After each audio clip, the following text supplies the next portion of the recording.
Okay, hi to all of you. We would like to welcome you to the first joint conference in Brussels of the initiative My Voice, My Choice.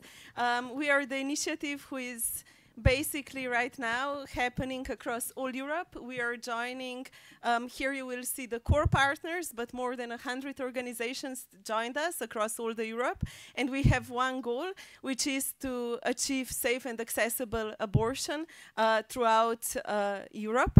And I will ask Christina to basically firstly present you the content of the European initiative for which we are fighting.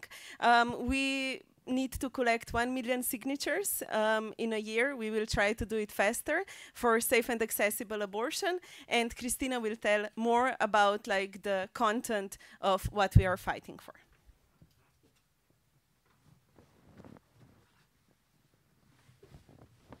Thank you, Nika. Hello to everyone. I will shortly present what our proposal of the European Citizens Initiative is. National legislation regulating the right to abortion vary in the European Union, from having the right to abortion secured on a constitutional level to almost complete bans and lack of access in practice. But we believe having the right to choose about your own body and how to live your life is a European value, and yet it is horrifying fact that more than 20 million women in the EU today don't have access to safe abortion care. And because the EU and its politicians didn't, we, the citizens of Europe, had to act. Improving access to safe abortion for millions of women across Europe should be a top priority of the EU. And our answer to this European problem was a European Citizens Initiative, the only tool of direct democracy where European citizens can directly influence EU policies and demand that the EU uses its powers to safeguard the right to abortion at the EU level. With an international legal team, we drafted a legal proposal addressed to the European Commission that reflects the EU's fundamental values of solidarity, equality, non-discrimination, and human dignity. We are asking the EU to pass legislation that would create a financial mechanism that supports member states that voluntarily join this policy to provide safe abortion care to those who don't have access to it without discrimination and in accordance with national laws. The EU would not interfere with national legislation on reproductive health, but it would financially support the efforts of those countries that would provide abortion care to all who currently still don't have access to safe termination of pregnancy. We wish for everyone in the EU to be able to have the right to choose about their own body, no matter where they come from in the EU. With many legal and practical restrictions in EU, the EU could provide access in member states without such restrictions in accordance with their laws. If a member state, for example, voluntarily joins this scheme, like Slovenia, the EU would finance abortion care provided to women from Poland or Croatia who don't have this right and cannot access abortion, who now have to pay themselves. So the EU would carry the cost instead of them. Similarly, the legal proposal suggests that the EU fund could also cover abortion costs for women from countries where abortion is not free, like Austria and Germany, for women from countries where abortion is legal but not easily accessible, like Croatia and Italy, and for women from marginalized communities without access to health insurance and safe abortion care in all EU member states, and especially for women where they are facing almost complete legal restrictions to abortion care, like Poland or Malta. This would be a big step forward, making safe abortion accessible and reproductive choices truly free for all. And that is our European Citizens Initiative.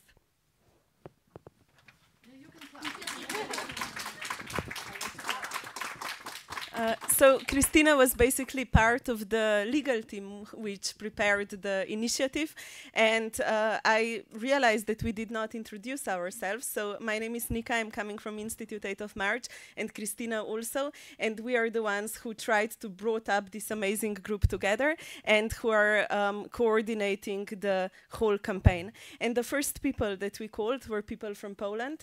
Actually, Marta was the first one that I called one day before Christmas, us with this crazy idea to do the biggest feminist campaign in Europe. And the second group, which we called, was the group called to Schut, because they're in many ways were like our role models in how to do the campaigning and like how to attack people who are in positions of power who don't deliver stuff. So I'm extremely happy that we have Poland on board and that Poland is part of this initiative. And I will ask them now to present like the reasons why they are here and what they are fighting for. And they also have their own slogan, which is super badass. So I will also ask them to speak a little bit more about this.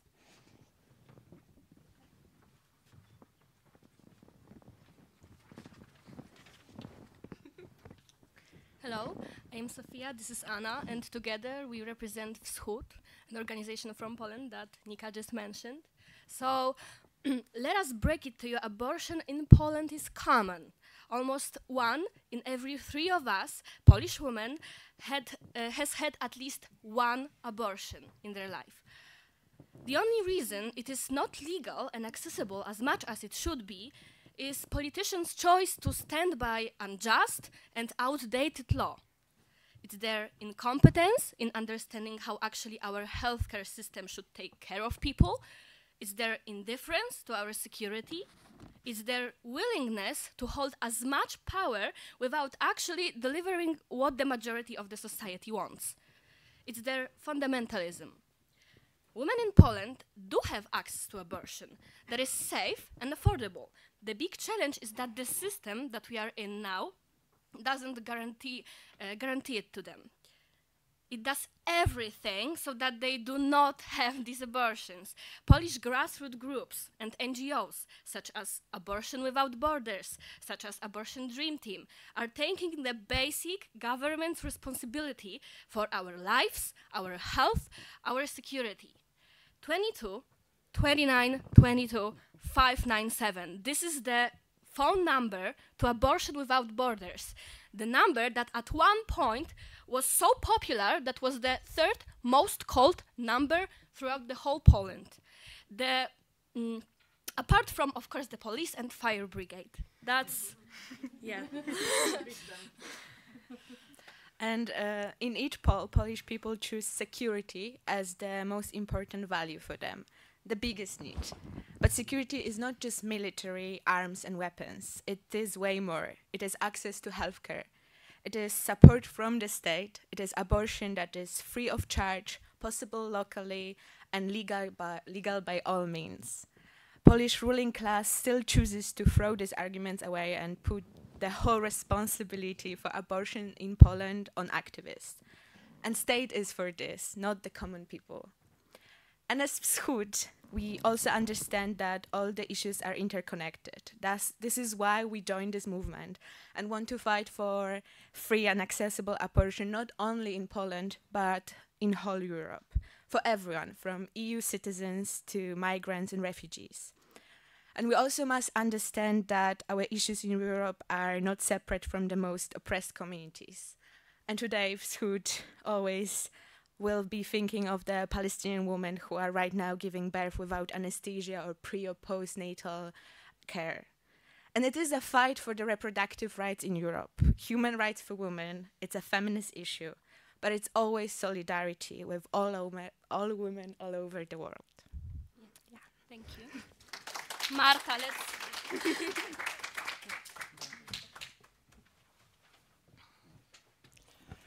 Okay, I'm Marta Lempart, I'm from Polish Women's Strike. So we're basically the protest movement that caused and embraced this change that we had. In 2016, support for legal abortion in Poland was 37%, now it's 70%. Among new government voters, it's 92%. Among the Christian fundamentalist minority party in the government, it's 84%. And it means nothing. We went to vote in the elections in October. We ran campaign, vote for abortion, actually. So that's the similar to what we're doing now, basically, before European elections. Telling people, you don't have to like them, we don't trust them too, but just go and vote. You deliver, we will deliver. If you want legal abortion in Poland, we need this 231 hands to push the button when it comes to the parliament. Winning the elections on the side. And it was also the big change, because 10 years before, nobody would even pronounce abortion in public. No politician would say that. And hence, we had politicians declaring their support for legal abortion. And we hope for the same in Europe. And we won these elections. It's young people in Poland, it's women in Poland who won these elections, because the voters' turnout was 75% compared to 52% in the elections before. And yet, yeah, nothing has changed. It's 6 months after the elections. We have, in our Polish parliament, we have 4 bills, 2 bills to legalize, 1 to decriminalize, and 1 bill to keep the abortion ban. And the only one that has chance to pass is the ban. That's how our politicians are. So we're in this stolen victory situation, which might be just a political issue and something that frustrates us, something that angers us. But the reality is that aside from the system that we have, the safe system of abortion on demand that provides 150,000 abortions per year out of the system, we also have the thing that I'm sure you've heard about, the places where our capacity ends, and it's at the doors of hospitals. Polish hospitals are the most unsafe places for women. So we don't have, I get so angry when people say that we have unsafe abortions in Poland. It's a lie. We have one of the most professional systems in the world, because we don't have waiting period. We don't have doctors acting like gods. We don't have anything. We just have abortion care provided by activists. But at hospitals, our capacity ends. And that's where women die. Women in Poland are denied legal abortions in hospitals. Women in Poland are let to die. And I hate to say just women in Poland, so I have to say their names, because it's not just some women die. It's actually women who died. And it's Ania, Agnieszka, Marta, Justyna, Agata, real persons who died because they were denied basic healthcare in Polish hospitals. And this is where capacity ends. So imagine you're pregnant in Poland and you have to go to a hospital and you have to have a lawyer's number with you and NGOs that might help you. And you have to be willing to talk to the media, even if you're in horrible state, even if you're a person that would never talk to the media. You have to be ready to talk to the media because it might save your life. You cannot believe any word they say to you when you're in a hospital, when you're pregnant, because they will kill you there. Your family has to be ready to scream and shout and do whatever is needed so you get transferred to a hospital where they won't kill you. That's the reality, and that's where our capacity ends. So, of course, we have the plan, and we will have that all. We will have legal abortion, we will have decriminalized abortion, and we will have this initiative, and we'll put it in the European Parliament, but somebody can die today. So we have the strategic plan, and we're doing the things, and we're doing the activism, and this is our job, this is what we do, but somebody can die today. So if there's any doubts among anyone thinking, okay, but yeah, it's not that bad with the abortion in Poland, of course it's not bad, we're doing what we can, but somebody can die today. So we need European support on this. Because it's not just women die, it's actually the women who died. And we should really work to stop that, I think. So I'm really happy to be here because that's the solidarity thing. And we had this, especially when police people approached, now they're very nice to us because the government changed. When police was violent, really violent in protests in 2020, and when they would approach us, the fear was, and we would say, you're not walking alone. You never walk alone.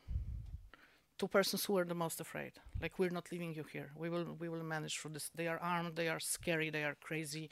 We will manage. So this is not walking alone. And I'm so happy that, yeah, we can hear that now. Even if it's not the protest, if it's not the people in cars, if it's not adrenaline, it's not such emotions that we're used to in Poland. It's just a European initiative, but brings hope because maybe somebody won't die today or tomorrow thanks to that. Thank you so much.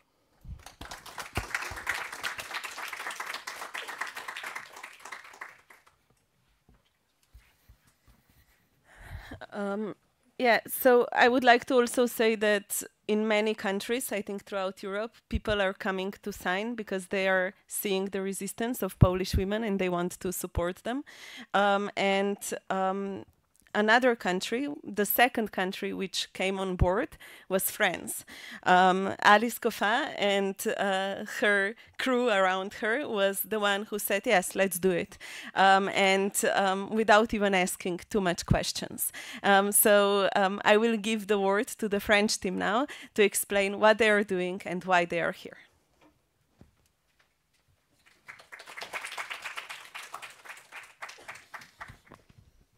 Hello, everyone. Hi everyone, I'm Alice Coffin. And I'm Mathilde Viau.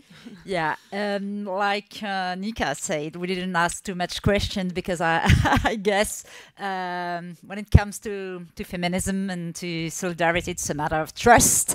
And I had full trust in what Institute of 8 March had been doing previously, and knew this was a fight worth fighting. What we want to tell you is, of course, France has been known about abortion recently because it was registered in the constitution, which was, of course, a huge joy and victory. But I want to insist on two things. One is why we joined the campaign on a European level, and two, why constitution also doesn't mean there's not a lot else to do, even in France. To start, I'd like to tell you about this ECI, the initiative. We presented it a few days ago at the Université La Sorbonne in Paris, and there was this teacher saying, teacher of European Studies, saying she had never read such a well-formulated, well-worded, well-thought initiative, and thinking many experts are telling us this is really gonna work. I want to insist on this. Like, it's really important what we're doing as a campaign, but it's also bound to have huge impact. And that will be, we have 3 reasons why we want to be there, why we believe in this. One is what Marta just said. Somebody could die today. So this is a matter of life and death. And of course, we are there together. Second is what Christina said, the gap between European politicians and what the aspirations of women are in Europe, what the feminist movement has done in Europe. And in the past years, I think, feminist movement has grown so much. And feminism is in every, not maybe every, but a lot of minds in Europe. But what about the speeches in the media? What about the political speeches? Where are women's rights? We're in a campaign for European election. We keep listening to the media, the politicians. They don't talk about this. So there's a huge gap between like what we're doing on the ground, what we're doing in our lives, and what politicians and journalists are talking about. And this campaign is an excellent tool to reduce this gap and make sure the daily lives and the aspirations and fights of European women are translated in political and journalistic speeches. And then the third thing, which is maybe the most important, which is a much longer term issue, what we're trying to build here, which is something we need for the, and I would say sadly, for the decades to come, is we need to build a feminist network in Europe, because facing us, all the forces which are oppressing women's bodies, women's rights, they are organized. They are very well organized. They are very reactive. When something happens in one country, they know how to react immediately. We see it every day. So we need to be really strong, and also, and this would be my conclusion on this European side, build what has been expected for decades in Europe, a civil society force. And that's why we want also to invest, like maybe, in May 9 is Europe Day. And Europe Day, the people never go in the streets to demonstrate about Europe Day and ask the European Union, like it doesn't exist, like it's not a political force. And we need to invest it. We will invest it for the campaign also. And I think if some people are good to create the first civil society force in Europe, those are clearly the feminists. So really proud to be in this campaign. And now we want to tell you a little more about the context in France specifically. Yeah, so in France, you've all seen that the right to abortion was put in the constitution, but it's not it's not the sorry, my English is like very old. we still have big problems. When we are like moving all over France to go to meet person, because in this building of the network, the feminist network, we're trying to go in every town in France to meet people, to speak about the campaign, and to make all the feminists go with us. So we are almost 1,000 persons from France, like acting for the campaign now, and all the people say, okay, so this is in the constitution, but in the real life, like the healthcare, the health system is completely like crashing. The motherhoods, the hospitals, the clinics are closing. The parenthood centers, they have no supports anymore. So they are closing too. So the women are not at all like they're alone with their right to abortion, and there are delays and etc. So we'll still need to fight, and this campaign is really important for that. We are not in political discourses, which are important, like symbols are really important, but actually we need like real access to abortion. It's the same everywhere for different reasons. Like in Croatia, in Austria, it's really expensive. In Italy, there is the conscious clause, which is preventing women from having abortions. But in France, it's the capitalism, actually, or the deterioration of the system, the health system, which is preventing women. So we need to have this mechanism of this initiative, and the European Union, who is going to take care about that. Thank you. Well, thank you.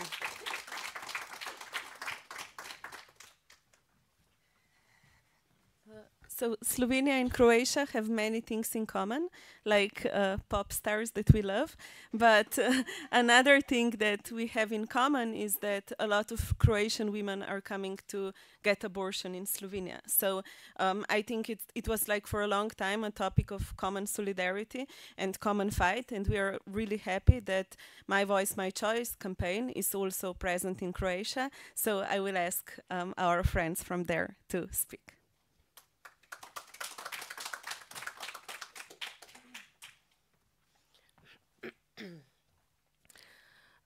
We also have in common that we had the same law before on abortion, and we can see today where it brought us. Slovenia has accessible abortion. Croatia has accessible abortion on paper. So after we have abortion law from 1978, and our politicians obviously think that things haven't changed from back then, and they are doing really nothing to change, but they've done some things.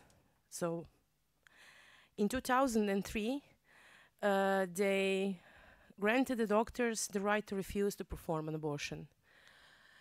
So now we have unconsciousness objection in Croatia, and more than 60% of gynecologists working in the state hospitals are using this right, not considering that they are denying a woman a right to choose. And the thing is that in many hospitals in Croatia, 100% of staff is using this right to deny an abortion. So women in Croatia are allowed by law to have an abortion, but often they have to travel. And I think you all know how Croatia looks like. It's not like a round state, so you can easily come everywhere.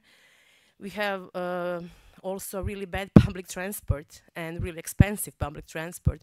So if you live on south or in the east and you want to have an abortion, it's not just the abortion that you're paying for, which is from around a little less than 300 euros is the cheapest one. And it goes, depending, is it private clinic or state hospital, it goes like you can pay for 700, 800 euros just to have an abortion. And this is not all. It's also that Croatia is facing a deficit of 104 gynecologists in primary healthcare, resulting approximately 250,000 women without an access to a gynecologist. The shortage of gynecology teams means that women are less likely to prevent problems related to reproductive health. So even if you can access abortion, if you travel and if you pay, when you come back home, if you have any trouble, you probably don't have a gynecologist. So the problem is much broader than just the abortion. I will quote Sanja Sarnovka from Croatia. I asked her if this is okay, and she said, yes, of course, just spread the news. The gap between laws and practice is huge. Due to immense influence by conservative groups and the Catholic Church, abortion is de facto impossible in many places or severely restricted. Not to mention, Croatia is full of small towns, and if you want to have an abortion, you need to travel across the country because of the stigma and the shame, because information go out of the hospitals, not just by the doctors. Our ex-Minister of Health gave the informations about the patient on the press conferences. And of course, we are facing the problem of conservative parties and conservative organizations which are on the rise through the Europe. A current campaign by For Life movement in Croatia includes prayers, vigils, and lectures for the salvation of the unborn and a stop to abortions in our nation. A men's organization dubbed Be Masculine, Muževni budite, is behind the prayers in city squares, where they preach the revival of male dominance and traditional gender roles, along with a campaign against abortions. I will just say that they are now in, I think, more than 10 cities, but Google it, maybe I lied. And at the moment in my hometown, in Rijeka, every first Saturday of the month, there is around 10 of them, and around 40 policemen from special unit who is keeping all of us away from the squares. You cannot pass through the squares because around 10 guys, and it's always guys. If a woman wants to pray, they have to be outside of the circle. So they're even excluding their own. And in Rijeka, so you cannot pass through the square, but of course we have anti-protests. We are just waiting what will happen with this one. In Zagreb, for instance, every first Saturday of the month, there are always fights. There is always police also. In Split, they threw a rope around a woman's neck who was standing still and had a performance called Silent Mass. They throw a rope around her neck. In 2022, the weeks-long ordeal of a woman who had been denied an abortion, even though her child had serious health problems, caused an uproar and triggered protest in Croatia's liberal community. Mirela Čavajda, for me, is one of the bravest Croatians ever. She was 20 weeks pregnant when doctors informed her that her fetus has a brain tumor and no chance of a normal life. Though the abortion was eventually permitted in Croatia, Čavajda had to perform it in Slovenia because our doctors didn't want to do it. They were saying that they don't know how, and they work at state hospitals. And she had to go to Slovenia, and when media asked Slovenian doctors about the case, they said it's like something that it's repeatedly done there, because baby would not survive. She wanted that baby.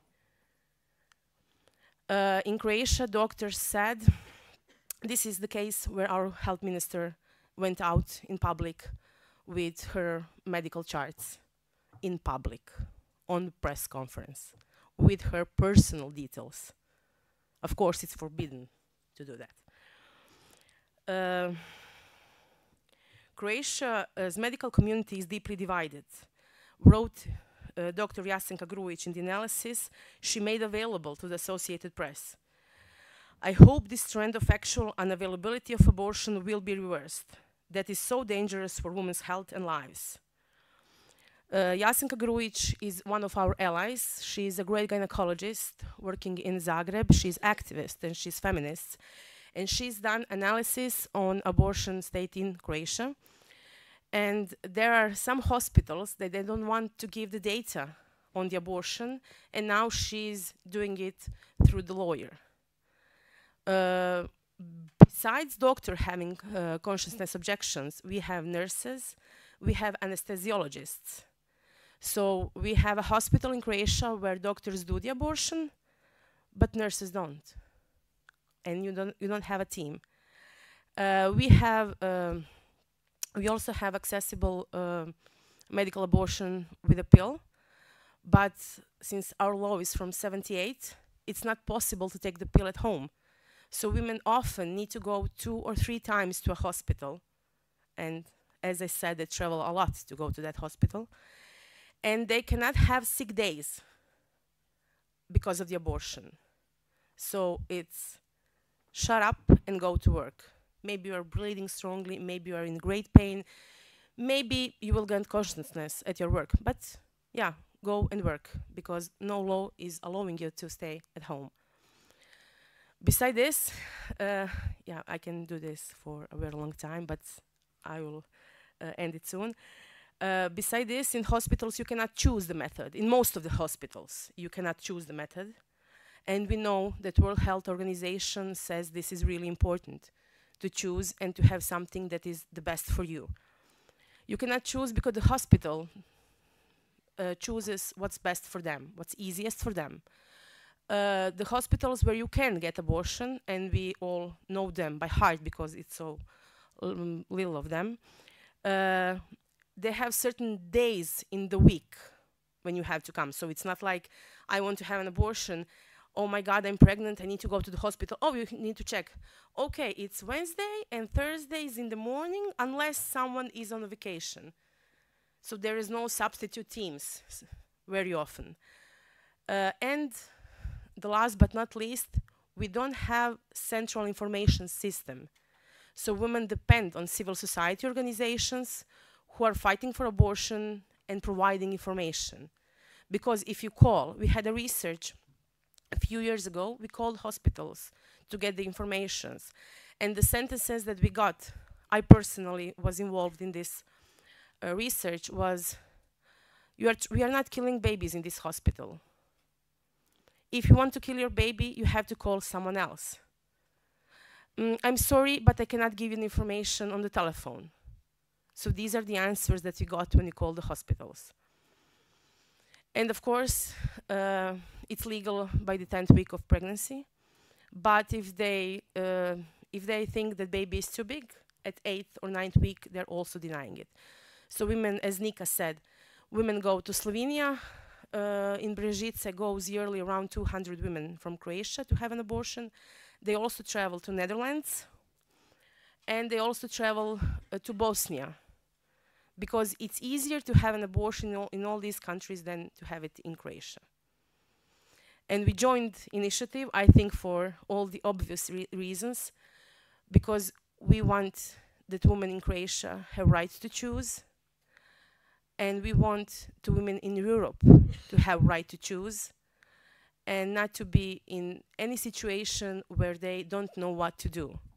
They need to be informed, they need to have safe and accessible abortion all the time. And it's also a moment, as I think Alice from France said, it's a moment of trust and solidarity, and it's time for feminists to unite and work together as all of the right-wing groups. Thank you.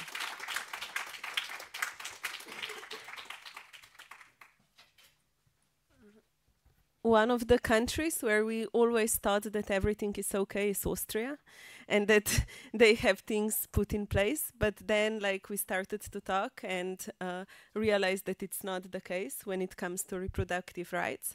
Aufstehen is an amazing group which is mobilizing people for many different causes in Austria for quite some time, and we are really honored that they are part of the campaign, and I will invite them to present why they are standing here.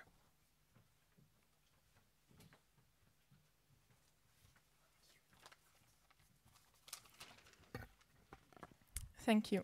As Nika said, at a first glance, it might seem that all is well in Austria regarding the access to safe abortions, because we have the so-called Fristenlösung, which is a time limit solution, as many countries have it. But looking a bit closer, people can see the hard truth. This so-called solution is outdated. It has been implemented over half a century ago, and up until today it has not been it has not been updated.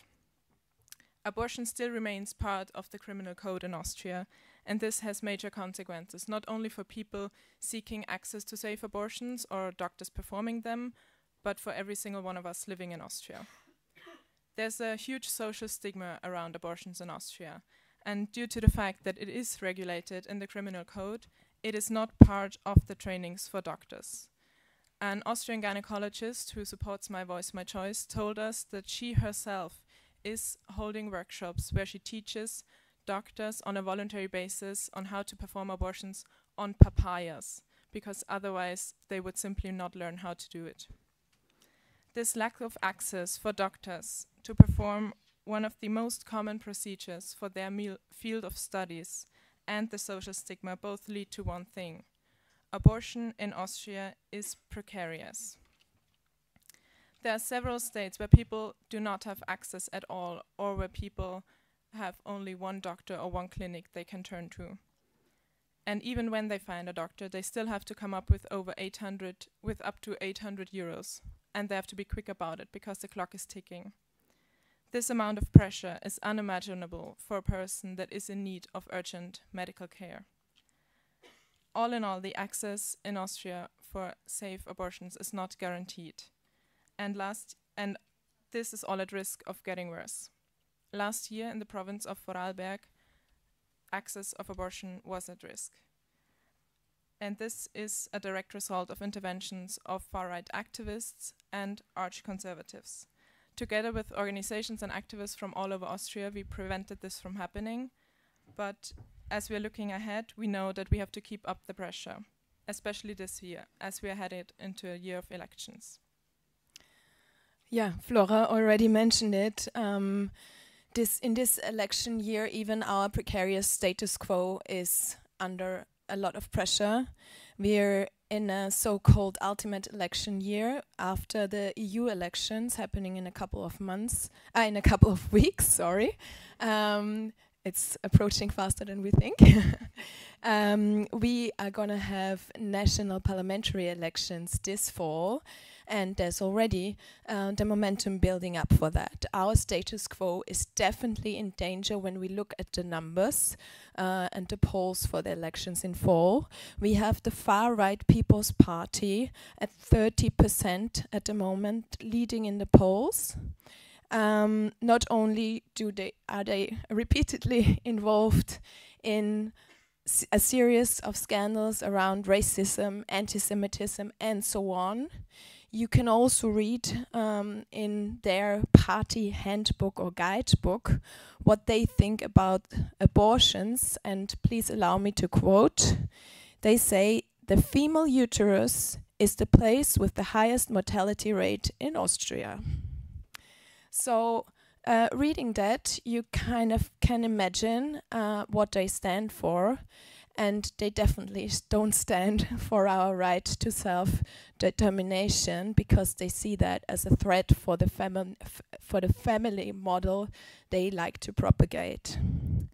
They are set up to fight our reproductive rights. They've proven that in the past. They will do it again. And we need to prepare for that. So under these circumstances, we think that the European Citizens Initiative, My Voice, My Choice, comes exactly at the right time for us. It comes with a positive perspective of what we can do, with a proactive solution where we can head in the European Union. And this provides us with a different narrative, a narrative that we can put forward to raise awareness in the public, and a very bold demand that we can use in order to tell our stories and to have something to hold against the attacks that we are going to face and the stories that they are going to tell. So what does this mean in the context of elections and mobilization?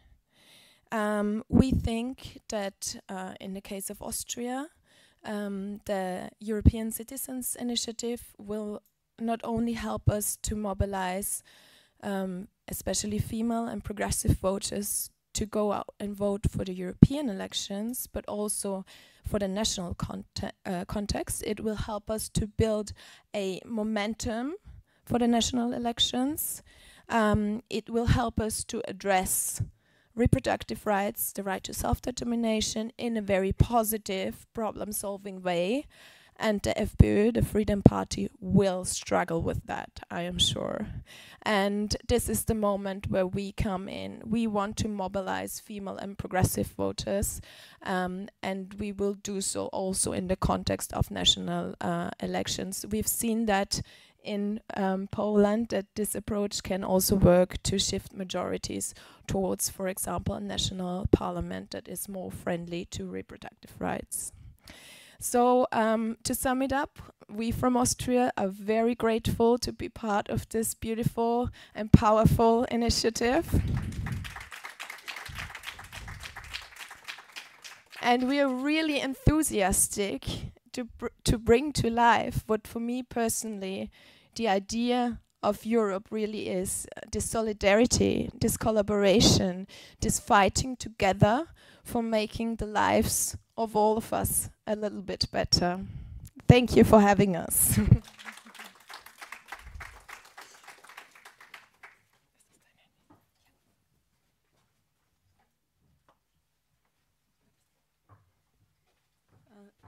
We are a really big group, so 3 more countries, and then we finish, we promise. The next country is Spain, and in Spain, Kika Fumero is doing, and Cristina Falera are doing amazing job of connecting like a huge amount of civil society groups, trade unions, like they are reaching out to people who can be influencers for our campaign. And I will let Kika now present the campaign, and we are all extremely proud on what she's doing there.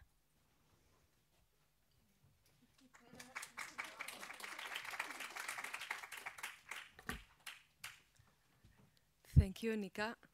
Good morning. Today is a difficult day for us in Spain, because once again the far right wing is well organized and is attacking not our president. It has nothing to do with him, but as women. I mean his wife. It's always the same. So, hello, I am Kika Fumero, one of the coordinators of the Spanish team, and the other one is Cristina Falleras. I wanted to introduce my colleague. So, having said that, from Spain, we are looking at 2 different directions. One is Italy. Why Italy? Because Giorgia Meloni, the first public policy she implemented regarding our sexual and reproductive rights had to do with us, lesbian women, depriving us from our right to filiation. So breaking so many families, lesbian families. The second one has to do with abortion, permitting anti-abortion groups and associations getting in clinics, hospital centers where abortion takes place. And somehow, in Spain, it's happening the same. I mean, despite our great, we can say, law on sexual and reproductive rights, sorry. Despite of it, the health competencies are transferred to the regional governments, and most of the regional governments, sadly, are led by the right and the far right wings. So we have so many examples about women that have to travel to other regions in Spain, yes, in Spain, have to travel to other regions to get access to abortion. Last month, or a couple of months ago, we knew from a woman with near 50 50% of disability and under a risky pregnancy, who has to travel from one region to Madrid to get her right to abortion. The Andalusian government, regional government, the president is allocating 1.7 million of public money to groups and associations against abortion, or anti-abortion groups and associations. And also there, we are permitting those people, anti-abortion people, getting in the clinics, hospitals, centers, women's centers even, where abortion is provided. I would like also to point out another issue, and it's the consensus objection. And I want to highlight it because what are you objected or consensusly objecting to?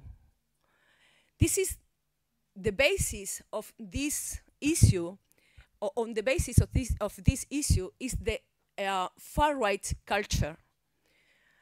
I mean, we are relating the abortion to kill people to death. And there's nothing to do. It's very, very dangerous to make this relationship. So we are absolutely against the consensus objection into the public health or the public hospital centers and clinics.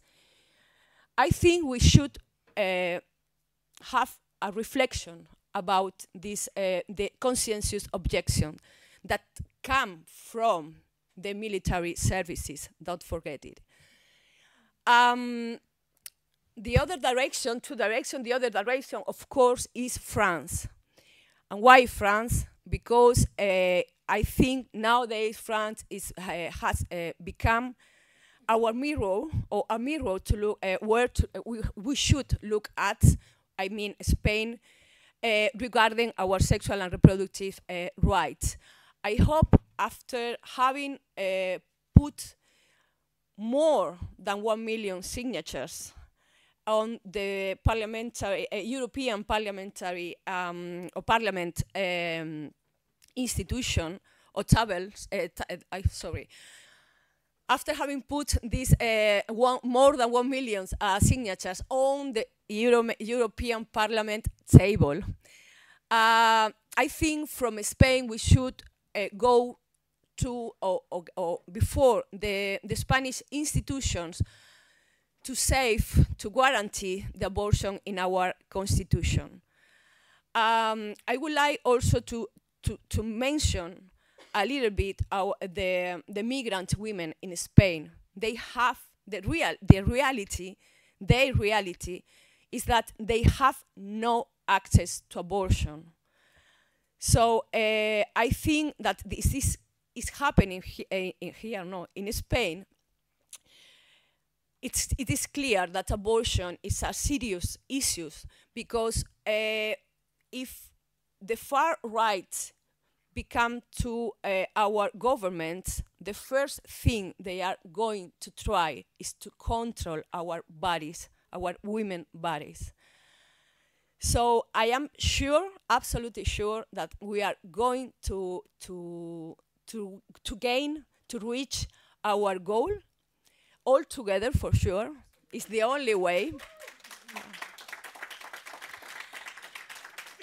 And I would like to finish inviting all the women all across Europe, all across the world, to listen to each other, to join us, and to listen to our narrative, our personal experiences.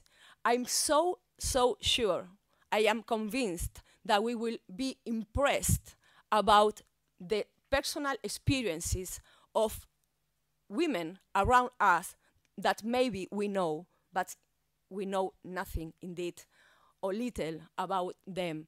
It's the only way to start learning about putting accurate and the right words to our personal experiences, and it's the only way, the only way to start building our own history. So thank you very much. Thank you very much for our colleagues, and let's get it.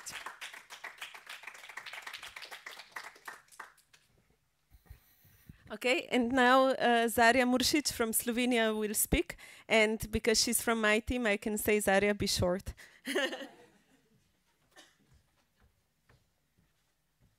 Thank you, Nika. So some of us in the Institute 8th of March were born just before our country, Slovenia, announced its independence. We are the first country in the European Union to write the freedom to decide whether to bear children into the Constitution. Sorry, France. So in 1991, women from different unions, movements, and all political posts or all political sides joined for a common value of women's right to choose that nowadays more than 70% of Slovenians support. Currently, also in the European Union, abortion is supported by over 60% of the population. Having the right to choose is an European value. But the situation in Slovenia does not reflect everywhere in Europe. As we've already heard in the beginning, Kristina mentioned, more than 20 million women in Europe do not have access to safe and accessible abortion. In addition to lacking autonomy over their own bodies, women's lives are endangered. In Slovenia, with the help of dedicated volunteers and a local network, we have already gathered more than 3 times the national threshold of 5,640 signatures, which amounts to almost 20,000 signatures just from Slovenia. The initiative was recently also supported by our Prime Minister, Robert Golob, and all parties in the current governing coalition. Our final national goal is really ambitious. We aim to collect more than 100,000 signatures.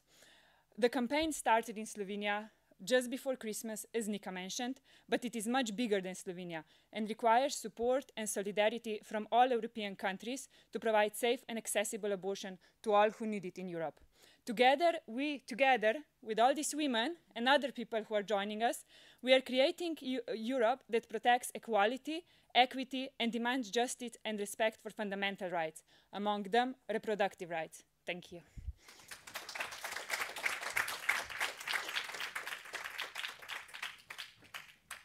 Okay, and last but not least is Finland. Yes, hello everybody. I'm Katariina Haapea. I represent one of the oldest feminist associations of Finland, Unioni. So we have been around since the 1800s. So we've been there basically for all the big fights in Finland. So we were there for our independence, for women's right to vote in 1906, for women's right to education, and of course for abortion rights. In 2020, we launched a national campaign to update the Finnish abortion law. The old abortion law, it was from 1970s, and it was very progressive at the time, but in 2020 it was way outdated. We had to get a permission basically from 2 separate doctors to get the abortion, and we needed to have a reason. And the reason couldn't be that I don't want to be pregnant. I just want an abortion. So we as Unioni, together with Finnish civil society, we changed that a couple of years ago. And last year, the new abortion law was passed in the parliament. So I'm very, very proud of that work. So now we want to fight the big fight on the European level. So when Nika called us and asked us if we want to do it, we were like, hell yes, of course we do. And it is so good to fight the big fight with all of these amazing feminists and activists all throughout Europe. So we get to continue the work and the network in Finland that we have built in the last few years, and of course the decades before that also. And well, it has been very successful. We gathered more than 20,000 signatures in the first 2 days of the campaign, so it's safe to thank you. So it's safe to say that Finnish people really stand on the side of European women. And at the moment, I think that we have 23,000. And of course, I'm overwhelmed by the support that we have gotten. And it's a great example about how we cannot create change, societal change, a revolution maybe, by ourselves. We need the support of other organizations, and we really need to build the networks and be in this fight together. Like no organization, no country can do this on their own. And so it really doesn't matter if we in Finland break records and are so proud of ourselves, because we are in this together, and we really need the 1 million signatures from all over Europe. So we really, I mean, I would like to personally ask everybody to push this, and I really believe in this initiative, and we need the signatures, and I'm sure that we will get them. But we need to do that to avoid backtracking, because for us Finnish people, I think that this is about European solidarity and collective feminist action, but this is also about pushing back the pushback that none of us is safe from. Like our basic human rights are in peril at the moment. So it is the overall amount that counts. We need to push this thing, we need to do it, and the elections are coming, so let's make sure that we go out and vote and get this thing done, really. So, thank you.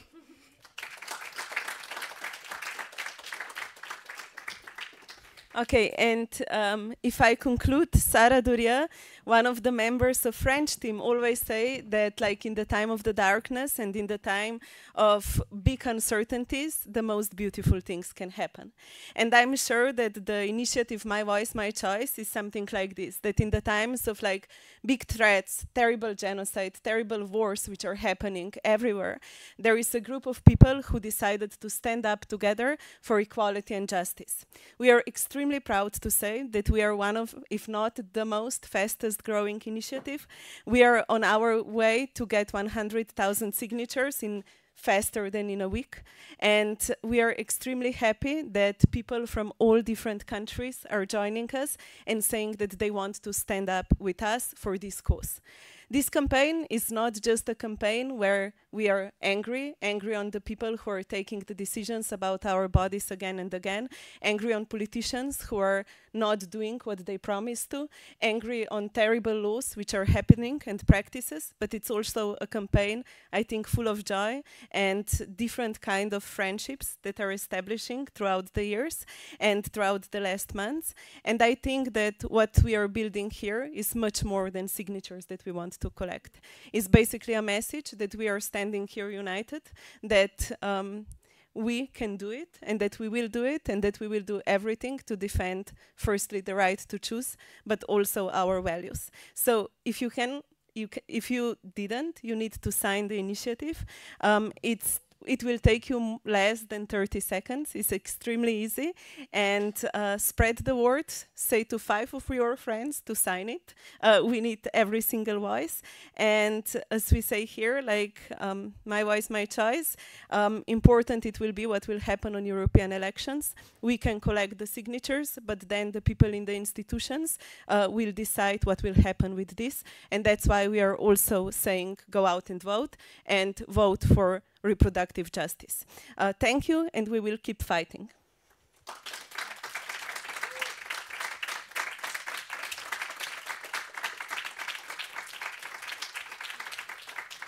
And now, any questions? Like a couple of things. Like the first thing is that you can like contact every single organization that you know and ask them if they want to join, if they want to spread the message. Second thing is that on our webpage, I don't know if it is already there, but it will be there. We have a forms for 50 signatures, and we will do a challenge who can collect 50 signatures, because like you can collect them on the parties, like on the picnics, everywhere. So like every 50 signatures counts, and if you get more people who can collect 50 signatures, it's also something. You can contact your local like group, like in your country, if it's present there, and you can join the initiative. And I think that like one of the things that we learned, like in Slovenia, it's that people also love to come and sign it offline. Like we have people standing in lines to sign the to sign the initiative. So you can also organize your own event. In Spain, they have things to sign in the feminist bookstores, and like in different places we have the deal with concert organizations, like we're organizing concerts that we are like collecting signatures there. You can wear our shirt, you can wear our earrings, like there is a lot of things that you can do. Yeah. It has to do with all this blaming and shaming women who need a procedure. And as far as I know, even though religious groups might think otherwise, it's not the Holy Spirit that gets women pregnant. And so why is all this pervasive rape culture removed from the equation and no one talks about that? Because most of these abortions are teenagers that have been victims of incest, rape, unprotected sex, in very formative years when people are teenagers, and then coercive sex. I mean, in Poland it's not true. Good, so it's good to analyze different causes, but I'd like also to mention this, because this is a fact, and I don't know, I come from Spain, and this is what I've been investigating, and some organizations too, that we are going backwards when it comes to reproductive health, because condoms are nowhere to be seen, and you know, a woman can be pregnant once a month, and men are fertile every ejaculation. So just imagine the proportion, and where should we place the responsibility? And maybe I see some weird faces. You might think that I'm just doing or saying something that is out of place. But I just think that we never go to the root cause sometimes. And I also want to say that people who are pro-life are not pro-women's life. So this is another element that we need to take into account. Whose life? In Spain, a baby needs to have been breathing for a day, so that you can register them. So you need 24 hours for this to be a person. Of course, we can, this is a very long debate, and maybe it's not appropriate here. But yeah, I think there is victim blaming, and this is one of the biggest walls we have to break. Because then when you go to politicians, the stereotype of the girl or women who just had too much fun having sex is the one that's going to make that doctors are justified to say, no, you had your fun, you pay for it. You know, this is a question of mentality. So sorry if I've offended anyone, because I saw some weird faces, but I just wanted to mention this. And can I pass the mic to someone else?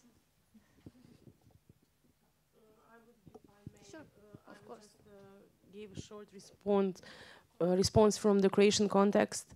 It's also media's responsibility to write the truth, to write about what's happening in each of the states, because as I said earlier, for Croatia, the abortion is legal, and most of the journalists don't go beyond that. We don't have researchers, we don't have stories. People in Croatia basically don't know how hard it is to access an abortion unless they've tried it, or someone from their close circle of friends or family tried it. So spreading the information on each country, what you've heard today, is quite important, because raising awareness, of course we need to go to the root causes, but this thing will convince, no, it's okay, but this thing is really important because you can get to the people.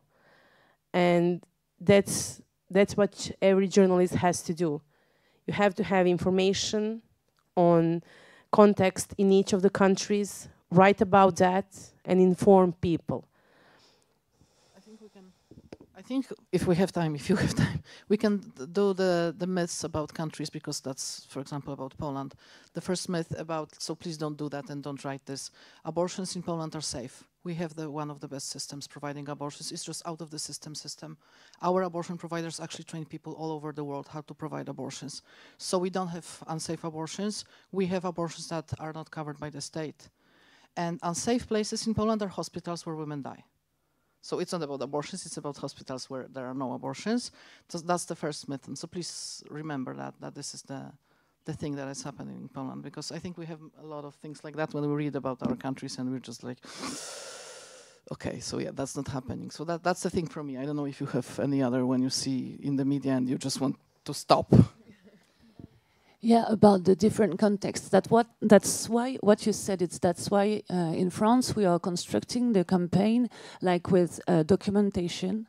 Like we are registering webinars. Like for example, we said the first one about the racist bias in the abortion, like how racialized women are sometimes denied abortion, etc. We are doing the same thing about handicapped women who for some times are like sterilized by force. So abortion is a complex question. It's like various situations are encountered, and we can't like have the image of one situation like which is going to be the raped woman or whatever which is.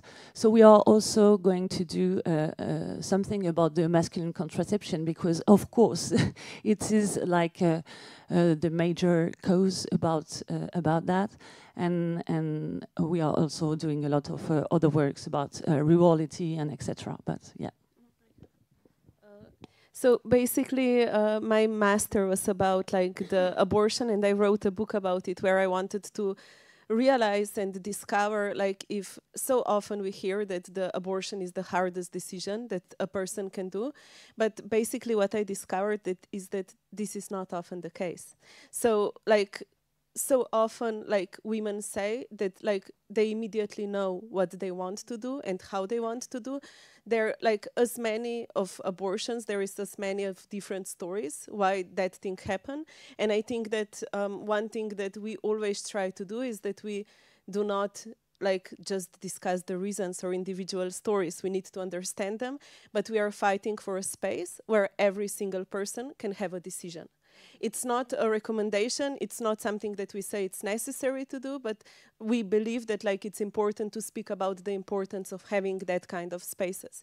Because one thing that I realized through my research work is that so often when we say this is the hardest decision that women take, and if women don't feel that this was the hardest decision, huh? There is a data sheet, it's absolutely not true, it was already... Yeah, that's... 92% is that's the thing, really. Yes. This is what I'm saying, like, and basically, like, I think that this is also important to take into the narrative. As many of the stories, there is as many reasons, and I think that we need to be okay with this, yeah. So, yeah, anything else? Yeah, no?